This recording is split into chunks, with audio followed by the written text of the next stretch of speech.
প্রাচীন ভারতবর্ষে 500 অপরিণত ভাষা ছিল এবং অভারতীয় ভাষা বলতে যেগুলো ভারতবর্ষের নিজস্ব ভাষা নয়, যেগুলো বাইরের দেশের ভাষা কোনো না কোনো ভাবে ভারতবর্ষে এসে ধরেছে, সেগুলোর সংখ্যা হচ্ছে 103টা।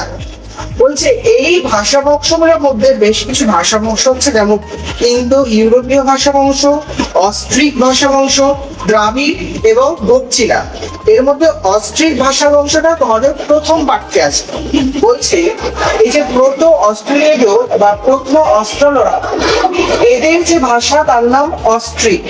এই জনগোষ্ঠীর ভাষা হচ্ছে অস্ট্রিক ভাষা।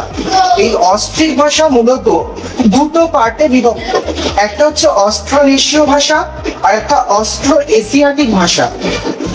যেটা অস্ট্রোনেশীয় ভাষা এটা মূলত ভারতের বাইরের ভাষা, অর্থাৎ যারা ভারতের বাইরে যে ভাষা বংশগুলো রয়েছে তার অরিজিন হচ্ছে অস্ট্রোনেশীয়, মানে এখান থেকে বাকি সব মানে ভাষাগুলো এসছে। কিন্তু যেগুলো ভারতীয় ভাষা সেগুলোর জন্ম হয়েছে অস্ট্রো এশিয়াটিক ভাষা গোষ্ঠীতে। এখন বলছে অস্ট্রোনেশীয় ভাষার সঙ্গে অস্ট্রো এশিয়াটিক ভাষা, এদের দুজনের মধ্যে যে মিল, ডিএনএ মতো যে কিছু মিল আছে। যেমন আমরা যতই ভারতে থাকি না কেন, আমাদের সঙ্গে আশেপাশের অনেক দেশের ভাষা গোষ্ঠীর মিল আছে।